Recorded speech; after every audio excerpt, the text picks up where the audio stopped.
জীবনের একটা সময় এসে আপনি বুঝবেন মানুষ মূলত একা। অনেকজন আসবে, সুন্দর সুন্দর মুহূর্ত উপহার দিবে, শুধুমাত্র স্মৃতি করে রাখার জন্য। জীবনের একটা সময় এসে আপনি বুঝবেন মানুষ মূলত একা। অনেকজন আসবে, সুন্দর সুন্দর মুহূর্ত উপহার দিবে, শুধুমাত্র স্মৃতি করে রাখার জন্য। জীবনের একটা সময় এসে আপনি বুঝবেন মানুষ মূলত একা।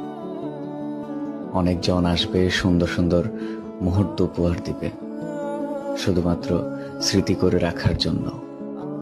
জীবনের একটা সময় এসে আপনি বুঝবেন মানুষ মূলত একা। অনেকজন আসবে, সুন্দর সুন্দর মুহূর্ত উপহার দিবে, শুধুমাত্র স্মৃতি করে রাখার জন্য। জীবনের একটা সময় এসে আপনি বুঝবেন মানুষ। Likey